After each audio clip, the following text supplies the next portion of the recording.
গণভোটে বিজয়ী হবে, তারপর ফেব্রুয়ারিতে জাতীয় নির্বাচনে ভোট হলে একটি চমৎকার বাংলাদেশ ইনশাআল্লাহ গঠিত হবে। এখন কিছু কিছু দল দেখছে সংস্কার যদি হয়ে যায় তাহলে সেই বাংলাদেশে আমরা তো আর লুটপাট দুর্নীতি চুরি করতে পারবো না, সংস্কার ঠেকাও, জামাত ইসলামীকে ঠেকাও। এখন কিছু লোক জামাত ইসলামের মিটিং সিটিংয়ে বাধা দেয়, মিথ্যাচার করে, অপপ্রচার করে, সোশ্যাল মিডিয়া গণমাধ্যমে মিথ্যা কথা বিকৃত বক্তব্য দিয়ে সোশ্যাল মিডিয়া মিথ্যাচারে ভরে যাচ্ছে। কি বলে? আমাদের পোস্টার লাগাইলে ছেড়ে, আমাদের ব্যানার লাগাইলে তার উপরে লাগায়, মানে উস্কানি দেয় যে তারা একটু খেপায় আমরা একটু খেপি, একটু মারামারি বাঁধে।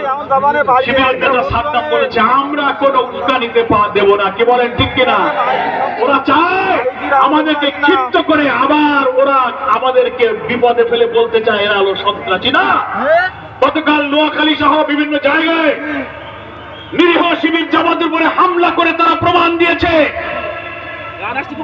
যে সন্ত্রাস মুক্ত বাংলাদেশ গড়ার যে অঙ্গীকার জুলাইয়ের গণ অভ্যুত্থানে আমরা করেছিলাম তারা সেই অঙ্গীকার রক্ষা করতে পারছে না।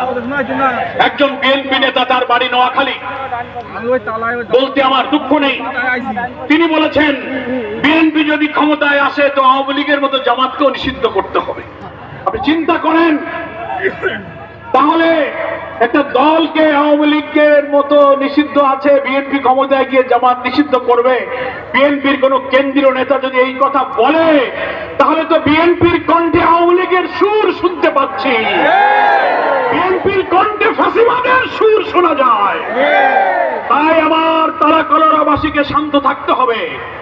পায়ে পাড়া দিয়ে গন্ডগোল করবে, পোস্টার ছিড়বে, হামলা করবে, আমরা আমাদের প্রিয় নবীর শ্রেষ্ঠ উম্মতের মতো অসীম ধৈর্য দিয়ে নির্বাচন পর্যন্ত আমরা ধৈর্য ধারণ করব।